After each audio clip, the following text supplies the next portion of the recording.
Hi everybody, this is Beth, and today we're going to demonstrate how to do the knit to purl to ribbing that we're going to use for our Mission Cable wavy cable scarf. This knit to purl to ribbing will continue throughout the body of the scarf, including across the cables, and the nice thing is it makes a completely reversible scarf, so it'll look good from both sides. So we've gone ahead and cast on our stitches according to the pattern. And we're just going to work 2 knit stitches followed by 2 purl stitches. For knit stitches, make sure your yarn is in the back. Go ahead, stick your needle in, wrap the yarn around, and pull it through. So that's our first knit stitch. Now our second knit stitch, we're going to stick the needle in, making sure we don't grab our tail. We're going to wrap the yarn around and pull through.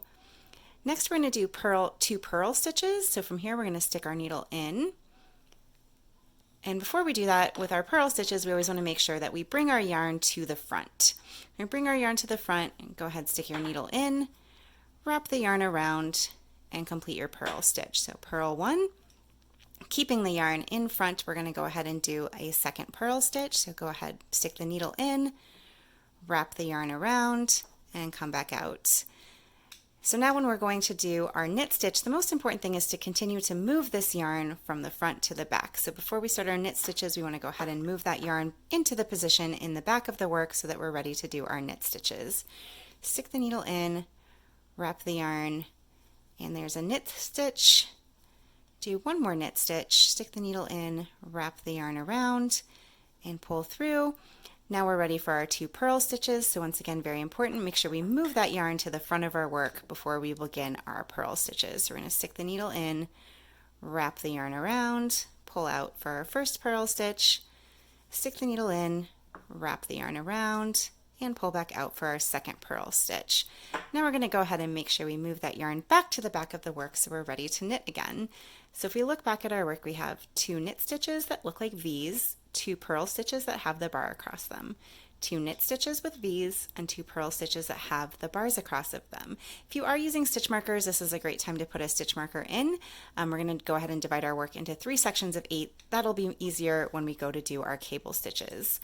So I'm now going to demonstrate this in the continental method for those knitters. You're going to stick the needle in, grab the yarn from the back and pull it off. So 2 knit stitches, and then 2 purl stitches. So again, always making sure our yarn is in the front, and then purl and purl.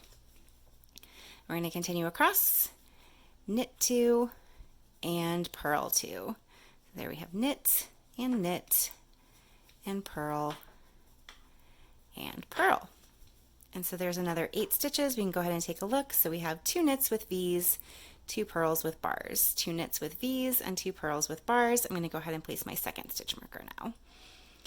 And this is just going to help us when we go to do those cables. And so for our last repeat, we're still going to do 2 knitting and 2 purls all the way across. So we're going to do knit, and again with the knit, our yarn is always in the back.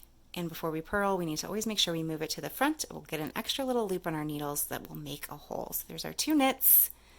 Go ahead and move our yarn to the front and do our 2 purl stitches. So 1 and 2. All right, and then make sure we go ahead and move our yarn to our back. So each time when we're switching between the knits and the purl stitches, we need to go ahead and move that yarn to the back of the work when we're knitting, and go ahead and move that yarn to the front of the work when we're purling. So we have knit, and then move our yarn to the front of the work, and complete our last 2 stitches, 2 purl stitches. So purl 1 and purl 2. That is the first row of our pattern that we're completing in knits and purls. So we have 2 knits and 2 purls all the way across the board. And so now we're going to turn and work our way back the same way. So as you can see, when we turn this around, now our purl stitches on the back look like knit stitches. So one great thing about this pattern is that you're always doing knit 2, purl 2 when you're not doing the cable stitches. So it's really easy to remember how to go through it. So you're going to go ahead and complete your ribbing all the way back. You're going to do that for the number of rows in the pattern before we're ready to start our cabling. So once again, with ribbing, most importantly, we want to look at our stitches. So after our setup row, whenever we see a V, we're knitting. Whenever we see a bump, we're purling. So it's a really good way. If you're watching TV or something, you get lost where you're at, you can go ahead and take a look.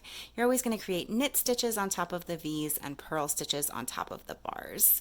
And the second thing to remember is always to move your yarn to the back of the work when you're getting ready to do your knit stitches, and to the front of the work when you're ready to do your purl stitches. That will avoid little extra yarn overs that'll create holes in our work.